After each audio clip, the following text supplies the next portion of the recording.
Okay. तो cell adhesion molecules जो है, इसका जीन एक्सप्रेस हुआ। कौन एक्सप्रेस किया? ये इन्फ्लामेटरी मीडिएटर्स की वजह से। तो सेल एडहेशन मॉलिक्यूल्स प्रोटीन है, सेंट्रल डोग्मा पढ़े हो, ट्रांसक्रिप्शन हुआ, फिर ट्रांसक्रिप्शन हुआ। Now cell adhesion molecule will be expressed on the endothelial surface. Mute करो भैया।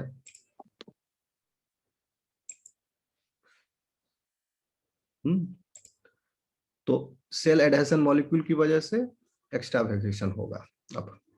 And chemokine such as IL-8. The affected epithelium is said to be inflamed or activated. जब adhesion molecule express हो गया, then now नहीं, epithelium is said to be inflamed or activated. Cells flowing through the local capillaries are induced by chemoattractants and adhesion molecule interactions to adhere the vascular endothelial cells in the inflamed region and pass through the walls of capillaries into the tissue spaces, a process called as extravasation. Clear है? एक्स्ट्रावेगेशन हो रहा है chemo attractant की वजह से, और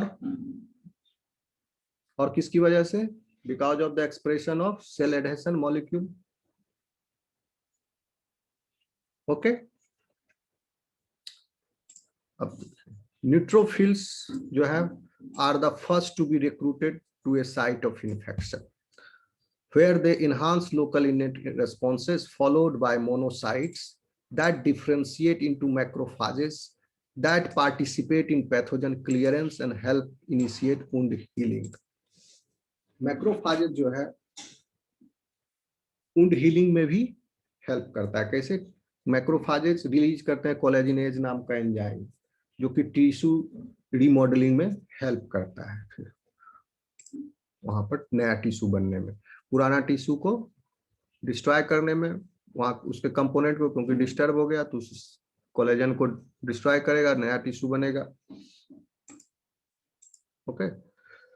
इन addition to these key events at the site of infection और damage, the key cytokine made early in response to innate and inflammatory stimuli, जैसे TNF-alpha, IL-1, IL-6 जो पहली बार बना, प्रो इन्फ्लामेटरी मीडिएटर्स, जैसे ही पैम्प और PRR का बाइंडिंग हुआ तब ये made early in response to innate and inflammatory stimuli, ये सब also have systemic effects all over the body. They induce fever, okay, a protective response as elevated body temperature inhibits replication of some pathogens by inducing COX-2 expression। यहां पर भी लिखा हुआ है COX-2 expression, देखिए TNF-alpha, IL-1, IL-6 is causing COX-2 enzyme to get expressed। So यहां भी लिख रहा है TNF-alpha, IL-1, IL-6 जो सबसे पहले निकला था प्रो इन्फ्लामेटरी मीडिएटर्स, उसकी वजह से COX-2 जीन जो है एक्सप्रेस हुआ, which activates प्रोस्टाग्लैंडिन सिंथेसिस। बहुत तरह के प्रोस्टाग्लैंडिन्स हैं, साइक्लिक फैटी एसिड हार्मोन है ये, जैसे कि prostaglandin E2 known as PGE2, prostaglandin E2 example है, acts on hypothalamus, the brain center controlling body temperature, causing fever. These three pro-inflammatory cytokines, TNF-alpha, IL-1, IL-6, also act on liver, inducing acute phase response, which contributes to the resolution of the inflammatory response. अब देखिए, inflammatory mediator जो release हुआ है inflammation के दौरान, उससे systemic effect भी हो रहा है, जैसे COX-2 का एक्सप्रेशन, पूरे बॉडी में फीवर हुआ, और ये इन्फ्लामेटरी मीडिएटर्स जो हैं लीवर को भी स्टिमुलेट करते हैं कि एक्यूट फेज रेस्पॉन्स उत्पन्न करें।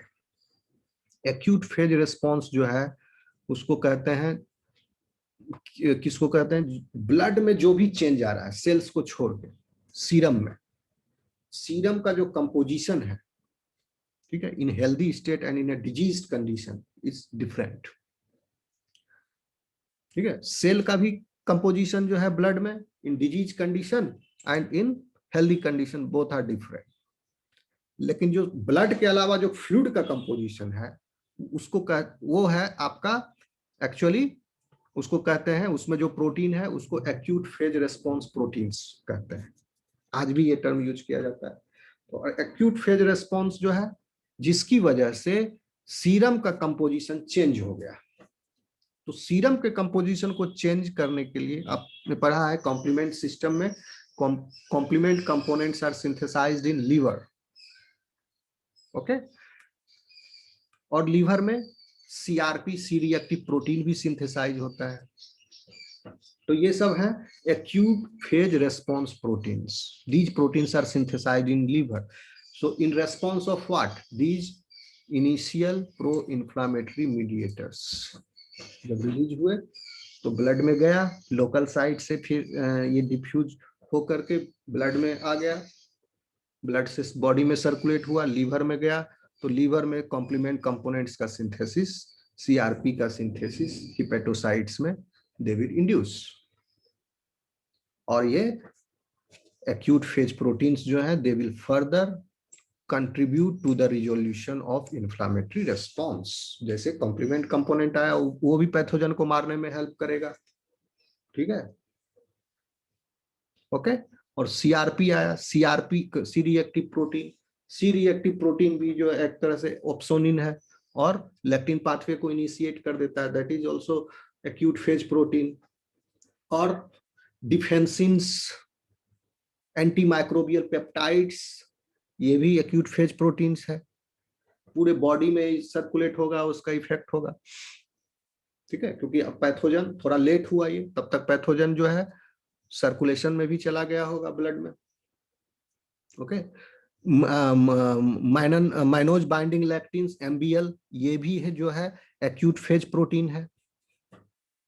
Okay, so these are the examples of acute phase proteins. और एक्यूट फेज रेस्पॉन्स जो है वो pro inflammatory, these three pro inflammatory cytokines, इसकी वजह से also act on liver, inducing the acute phase response, which contributes to the resolution of inflammatory response. यानी inflammatory response का जो फाइनल काम है कि पैथोजन को एलिमिनेट करना है, उस माहौल को तैयार किया गया है, उसको पैथोजन को एलिमिनेट करने में इसका योगदान है एक्यूट फेज प्रोटीन्स का भी। ओके, तो आप देखिए इन्फ्लामेशन कितना जरूरी है, लेकिन aggravated state of inflammation is harmful to the body. Fever हमेशा तो बना नहीं रह सकता है, डिजीज जाने के बाद फीवर चला जाना चाहिए। ओके, ठीक है, आगे बढ़े, कोई सवाल है?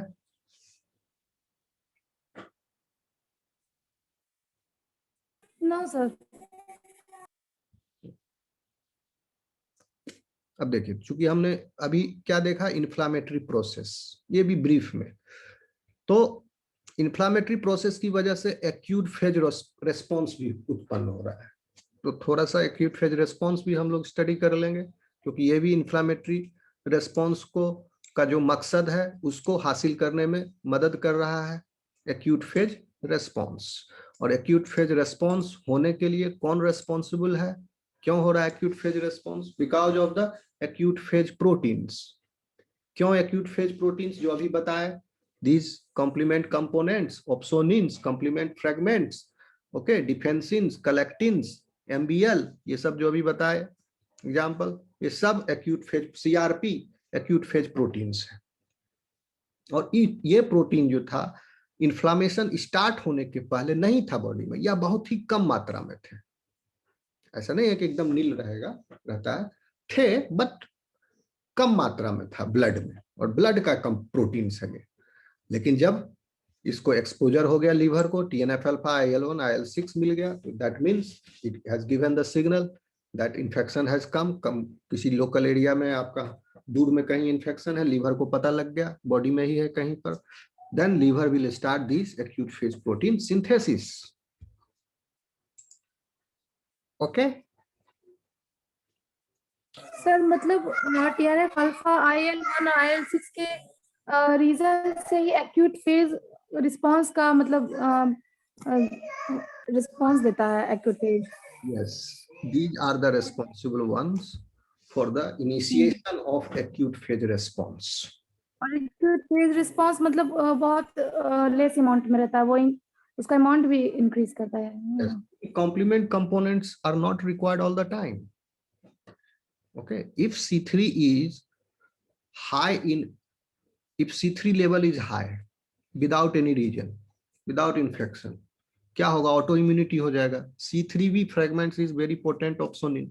It will mask the host cell, and if host cell is masked by C3b, then what will happen? Phagocytosis of that cell will happen or not? So what will happen? Autoimmunity. ठीक है, rheumatoid arthritis का यही कारण है, जिसको गठिया बोलते हैं। तो एक्यूट फेज प्रोटीन, आपका सवाल क्या था एग्जैक्टली? मैं समझा नहीं अच्छे से। सर एक्यूट फेज रिस्पांस जैसे आप बोले कि बहुत कम रहता है। हाँ हाँ, पहले कम रहता है क्योंकि अभी डिजीज, अब डिमांड नहीं है तो क्यों रहेगा। ठीक है, जब डिजीज कंडीशन आएगा उस समय C3 विल बी सिंथेसाइज्ड, बहुत ज्यादा C3 सिंथेसाइज होगा, C3 कंपोनेंट बनेगा, तो C3 कंपोनेंट जितना बनेगा उतना C3 भी बनेगा। C3 का हाफ लाइफ भी बहुत कम होता है इसी वजह से, ताकि C3 डिपॉजिट नहीं हो जाए by accident on your own cell. इसीलिए एक्यूट फेज रेस्पॉन्स तभी उत्पन्न होगा जब डिजीज कंडीशन होगा।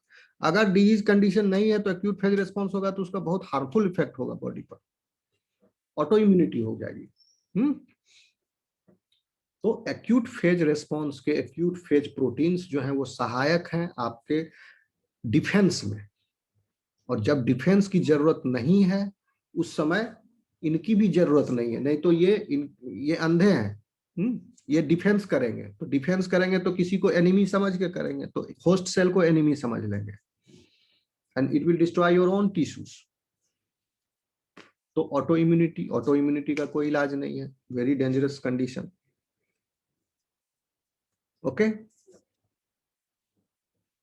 Yes, sir. all these are balanced, all these mechanisms are balanced. TNF alpha IL-1 IL-6 release होगा तभी एक्यूट फेज रिस्पॉन्स स्टार्ट होगा, otherwise नहीं होगा। Okay, TNF alpha IL-1 IL-6 release हुआ तभी COX-2 एक्सप्रेशन भी होगा। ओके, ठीक है, आगे बढ़े। ये सिंपल नहीं है, बीच में NF कप्पा भी है COX-2 एक्सप्रेशन के लिए रेस्पॉन्सिबल। तो अभी आप इतना ही समझ लो। ओके, आगे बढ़े। और कोई सवाल है यहां तक? No sir. Proteins of the acute phase response contribute to innate immunity and inflammation. Okay, तो अभी जो प्रोटीन का हम जिक्र किए, जैसे MBL, C reactive protein, okay, defensins, collectins, all these जो C रिएक्टिव जो एक्यूट फेज रेस्पॉन्स के प्रोटीन है, ये भी इन्नेट इम्यूनिटी के कंपोनेंट हुए, ये प्रोटीन्स भी। ओके, इन्नेट इम्यूनिटी कंपोनेंट का ह्यूमोरल कंपोनेंट है, humoral immunity component of the innate component of the immune system. And और ये इन्फ्लामेशन में भी मदद कर रहा है, और फर्दर इन्फ्लामेशन होने में। अगर मान लिया जाए कि अभी इन्वेडिंग माइक्रोब जो है वो न्यूट्रलाइज नहीं हुआ है, लंबे समय तक रह गया, जैसे टीबी है, लंबे समय तक रहा है, पैथोजन अंदर में ही है, एलिमिनेट नहीं हो रहा, तो क्या होगा? Inflammation will be continued. Okay okay, समझ रहे हो? तो ये इन्फ्लामेशन भी कंटिन्यूड रहेगा जब तक एक्यूट फेज रिस्पॉन्स रहेगा, और ये इनेट इम्यूनिटी का कंपोनेंट्स है। ठीक है, आगे बढ़े। Yes. तो ये acute phase response during 1920-30s, before the introduction of antibiotics, तब तक एंटीबायोटिक भी नहीं आया था, तो इन्वेस्टिगेटर्स जो थे, मेडिकल साइंटिस्ट जो थे, they were giving much attention to controlling pneumococcal pneumonia, यानी वैसा निमोनिया जो, pneumonia is a condition, bronchial condition है जिसमें हाइपोक्सिया हो जा रहा है, ठीक है, अच्छे से गैसियस एक्सचेंज नहीं हो रहा निमोनिया, तो न्यूमोनोकोकल बैक्टीरिया की वजह से जो निमोनिया हो रहा है उसका बात कर रहे हैं। Researchers noted changes in the concentration of several protein during the acute phase of the disease, the phase preceding recovery or death. तो अभी आपको बताया है कि जब डिजीज कंडीशन नहीं है तो ये एक्यूट फेज प्रोटीन्स बहुत ही कम मात्रा में है या नहीं के बराबर है, और जब डिजीज कंडीशन उत्पन्न हुआ न्यूमोनोकोलर निमोनिया, तो इन्वेस्टिगेटर्स ने देखा कि सीरम जो है, यानी ब्लड में माइनस कर दो सेल, और क्या माइनस करोगे, सीरम किसको कहते हैं, ब्लड में सेल निकाल दो और फाइब्रिनोजेन निकाल दो, proteins involved in the clotting mechanism, तो उस दोनों को निकाल दिए तो क्या बचा component, that is called as serum, ठीक है। तो सीरम निकाला जाता है, ब्लड को ट्यूब में ले लिए और उसको छोड़ दिए 3 घंटा, ऐसे ही खड़ा हुआ, तो ब्लड नीचे जम जाएगा और ऊपर में जो येलोइश फ्लूइड मिलेगा, that yellowish fluid is devoid of cells and clotting proteins involved in the blood clotting, जैसे फाइब्रिनोजेन हुए, तो फाइब्रिनोजेन सब फाइब्रिन बन के कहाँ चला गया, क्लॉट में चला गया, और भी जो क्लॉटिंग प्रोटीन्स इन्वॉल्व है वो कहाँ है, वो क्लॉट में है, जो ब्लड का नीचे सेल पैक बना थक्का उसमें है, क्लॉटेड ब्लड में, और सीरम जो ऊपर है उसमें ना सेल है ना वो प्रोटीन्स है जो ब्लड क्लॉटिंग मैकेनिज्म में इन्वॉल्व है, so serum is that component of the blood. तो उन्होंने ऑब्जर्व किया कि सीरम का कंपोजिशन जो है, अब इस सीरम में एक्यूट फेज प्रोटीन है कि नहीं है, ये बताइए,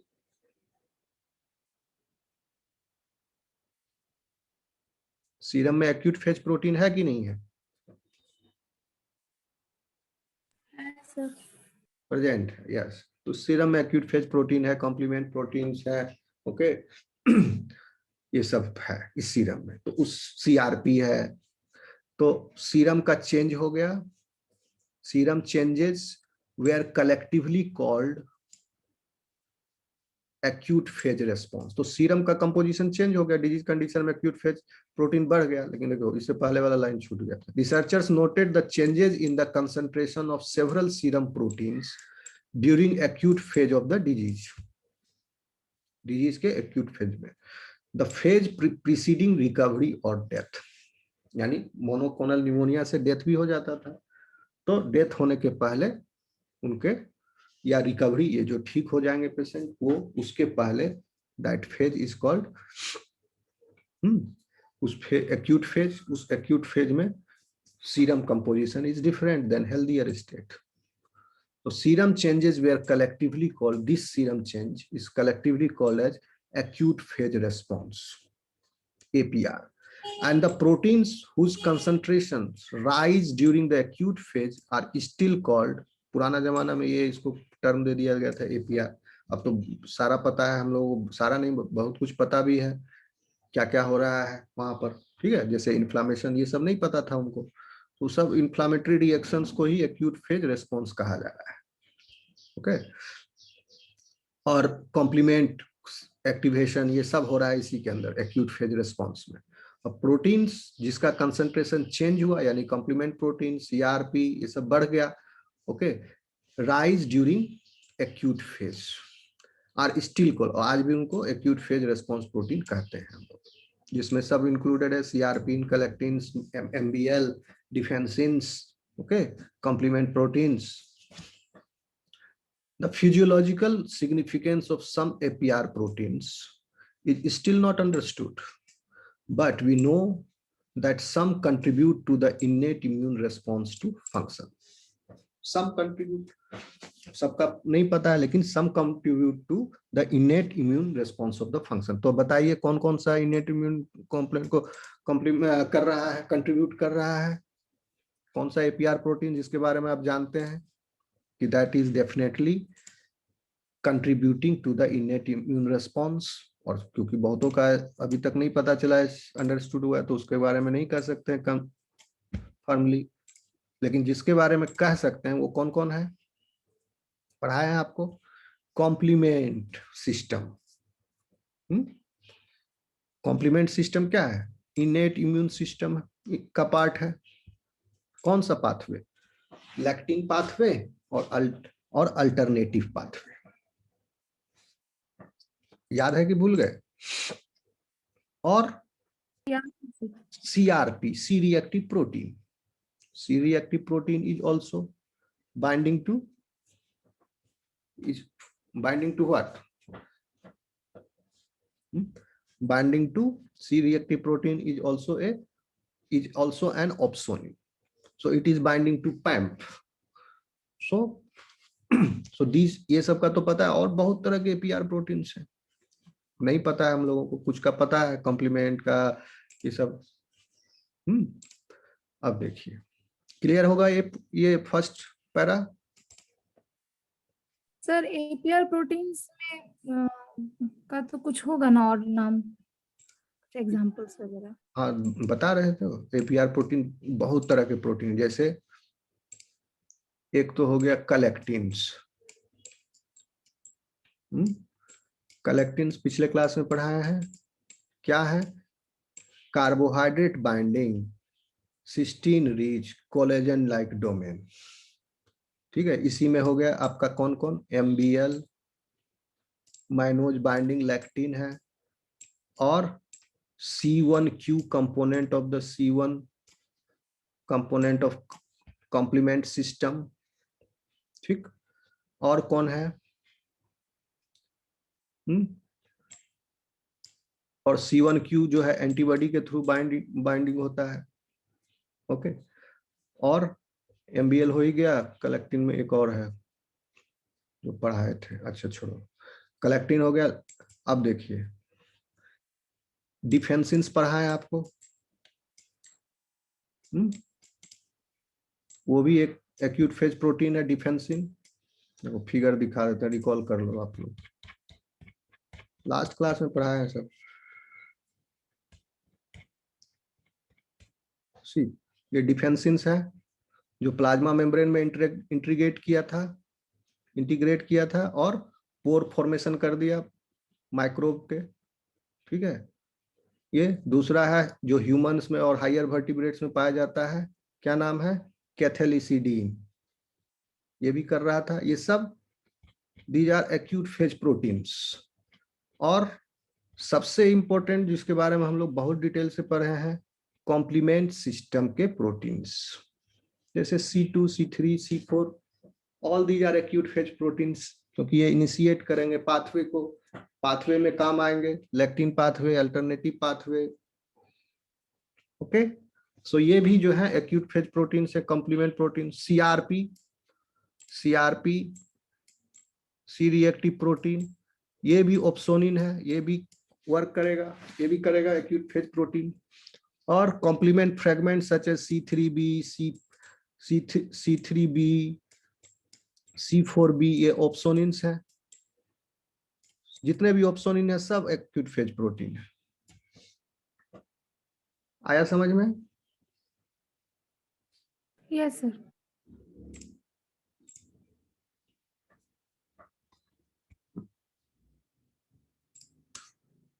द एक्यूट फेज रेस्पॉन्स, अब ये जो हो रहा है यानी लीवर में सिंथेसाइज होता है, is induced by signals that travel through the blood from site of the injury or infection. कहाँ ट्रेवल किया, लीवर में आया। The pro-inflammatory cytokines TNF alpha, IL-1, IL-6 are the major signals responsible for the induction of acute phase response. They act on hepatocytes. These three cytokines, pro-inflammatory cytokines, they act on hepatocytes in the liver and induce them to secrete APR proteins at higher levels. तो जितना भी अभी APR proteins बताया, इस सब का higher complement, fragment, lectin, collectins, okay, इस सब का हायर लेवल पर सिक्रीशन स्टार्ट हो गया. ठीक है, डिजीज कंडीशन में, क्योंकि अब डिजीज कंडीशन है. प्रो इन्फ्लामेटरी साइटोकाइन कब आया? जब मैक्रोफाज को पैम्प मिल गया, तब पहली बार, तब ये आया. अब ये आया हेपेटोसाइट में गया और लीवर को इंड्यूस कर दिया, APR प्रोटीन ज्यादा मात्रा में बनाइए. अब मेहमान आ गए हैं. ठीक है, समझ में आया? यहां तक सिंपल है, इसको डिस्कस करिए. हेलो, यस सर, समझ में आया सर. ओके, नहीं समझ में आया तो पूछो, फिर बताएंगे. Among APR proteins are many components of complement system. देखो लिखा हुआ many components of the complement system which contribute to both innate and adaptive immune responses. जैसे classical pathway है, classical pathway will come under adaptive immune response because antibody is involved there. ठीक है, तो दोनों तरह के होंगे. And other proteins, other proteins का मतलब, पहले तो बात किया कॉम्प्लीमेंट सिस्टम के प्रोटीन, और अदर प्रोटीन भी है APR में, दैट फंक्शन एज ऑप्सोनिन्स. ठीक है, बहुत सारा ऑप्सोनिन का एग्जांपल देखें, जैसे CR1 भी ऑप्सोनिन है, CRP भी ऑप्सोनिन है, C रिएक्टिव प्रोटीन. और लास्ट क्लास में पढ़े थे ना ऑप्सोनिन, दिखाते हैं फिर.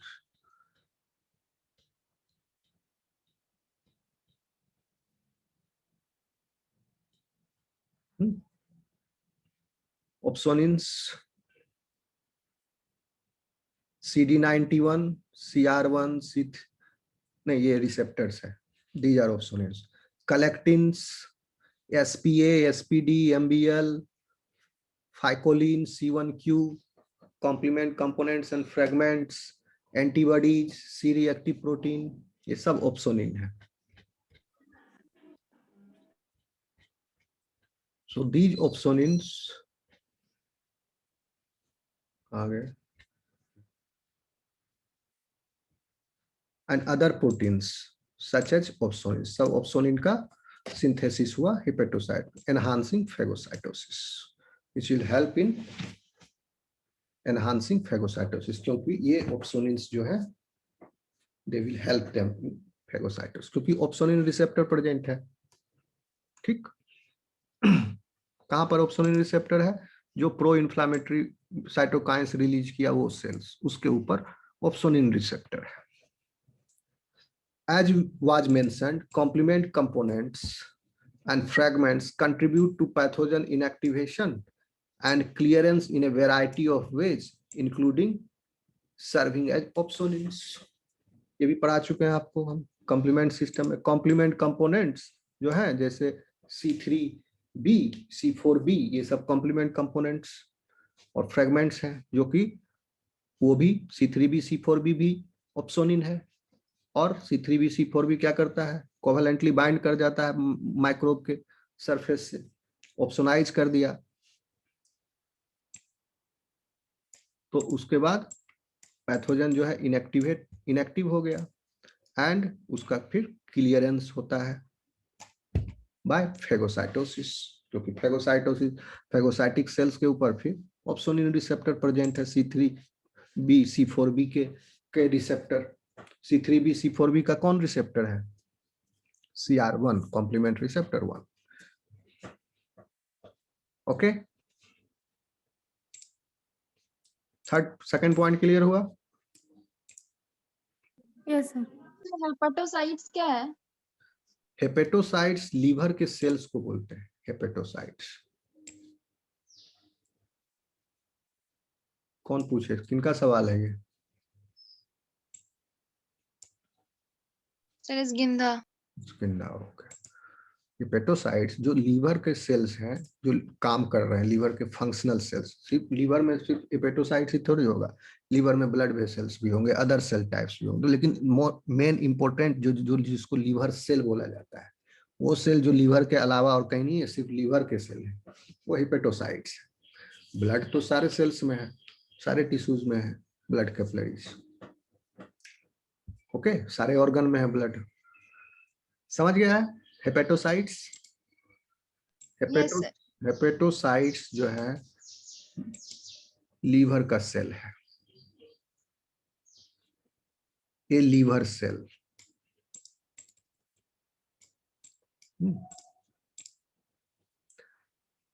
Inducing them to secrete APR. अच्छा, ये हो गया ना सेकंड पॉइंट।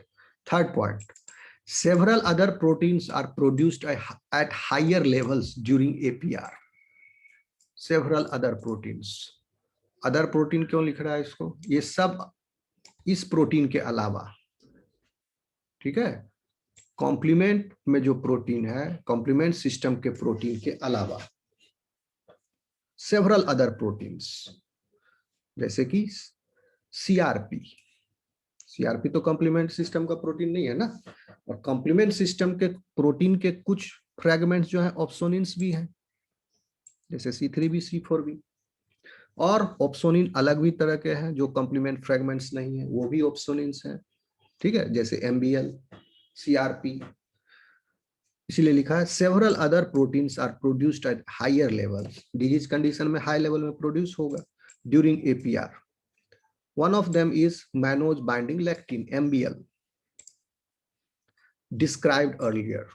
कॉम्प्लीमेंट सिस्टम पर है, मैनोज बाइंडिंग लैक्टिन बाइंड करेगा पैथोजन सरफेस पर जाकर और लैक्टिन पाथवे को स्टार्ट कर देगा। And it is a collectin, मतलब cysteine rich carbohydrate binding, triple C है, cysteine rich carbohydrate binding and collagen like motif, ये कलेक्टिन है।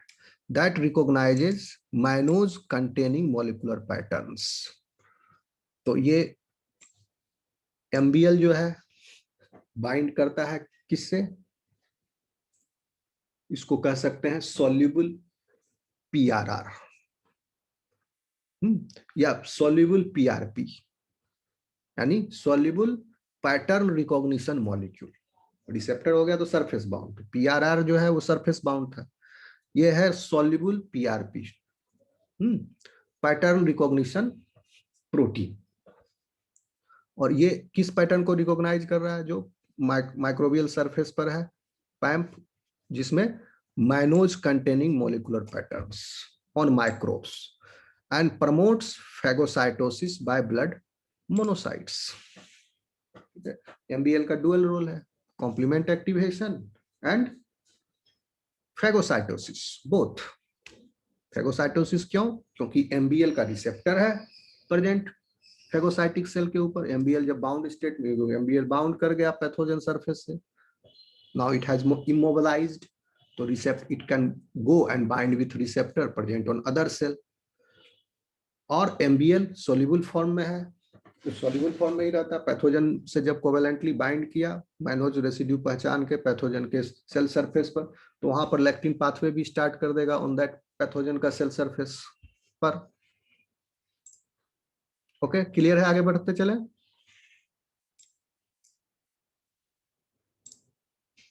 Yes sir. ये सब कितनी बार हम लोग डिस्कस कर चुके हैं, बताओ, आगे बढ़े। When MBL binds to the surface of microorganisms, it also initiates complement activation. वो dual role है। Another important APR made in the liver is C-reactive protein, which belongs to a family of pentameric proteins called pentraxins. ठीक है, pentraxins, PTX इसका short form है, pentameric protein. That, अभी इतना ही जानो बस, उतना स्ट्रक्चर में जाओगे फिर कंफ्यूज होगे, ज्यादा लोड बढ़ेगा। CRP जो है एक तरह से पेंटामेरिक प्रोटीन है, that binds ligand in A calcium dependent reaction. अगर कैल्शियम रहेगा तब ये अपने लाइगेंड से बाइंड करेगा, इफ कैल्शियम इज एबंडेंट। कौन है लाइगेंड इसका, CRP। CRP का लाइगेंड है a polysaccharide found on the surface of pneumoconal bacteria or phosphoryl choline. Among the ligands recognized by C-reactive protein are a polysaccharide found on the surface of bacteria and phosphoryl choline. ठीक है, फोस्फोराइल Colin क्या है? वो आपका phospholipid है। ठीक है, ये फोस्फोलिपिड जिस भी सरफेस पर होगा उसको सीआरपी बाइंड करेगा। which present on the surface of many microbes. CRP is an opsonin, क्योंकि बाइंड कर रहा है, मास्क कर रहा, पूरा पाउडर बना देगा, लेयर कोट हो जाएगा माइक्रोब के ऊपर, इसलिए opsonin. And also activates complement mediated attack. ठीक है, लेक्टिन पाथवे स्टार्ट होगा on the microbe.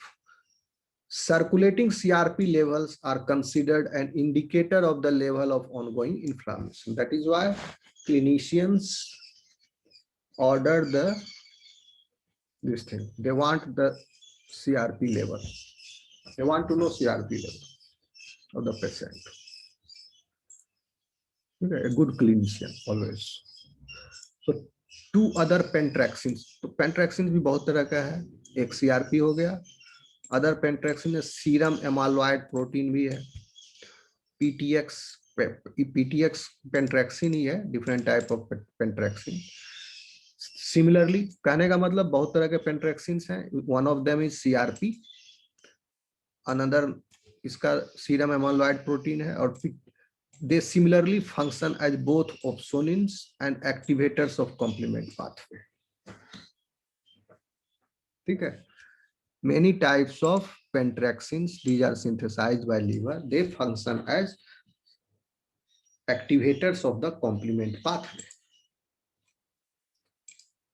Also released into the blood at higher levels are surfactant protein opsonin SPA and SPD. पढ़ाए थे surfactant protein SPA SPD, मतलब discuss किए थे, उतना detail mechanism इसका नहीं देखे थे, जरूरी भी नहीं है। अभी कहाँ गया?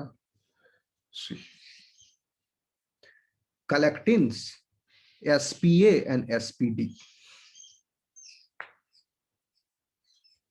है ना, opsonin।